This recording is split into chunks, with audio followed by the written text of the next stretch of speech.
commence toujours par le relevé des paramètres et le nourrissage du cheptel. Donc ça, on commence toujours la journée en faisant comme ça.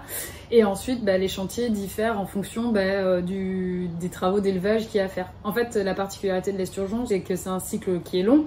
Donc en fait, on se concentre pas juste sur une seule génération. Il faut vraiment faire tous les chantiers un petit peu en parallèle. En fait, on va avoir différentes phases d'élevage. Donc il y a des moments où on va se concentrer plutôt sur la partie alvinage, où on va faire du tri, etc. parce que les poissons sont dans une phase de croissance et il y a de l'hétérogénéité qui est en train de se créer, donc on va réhomogénéiser les lots, etc.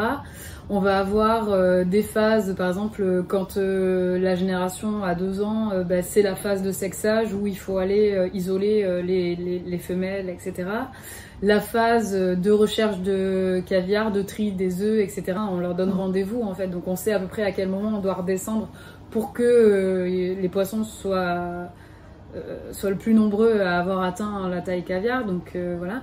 Et ensuite il y a les phases de production, de transformation au laboratoire, donc l'équipe en fait d'élevage réalise aussi la partie transformation. Ça c'est la particularité de notre site, d'avoir tout sur place. C'est qu'en fait on a aussi des équipes qui sont très polyvalentes et qui vont participer à la fois au chantier d'élevage mais aussi au chantier de transformation.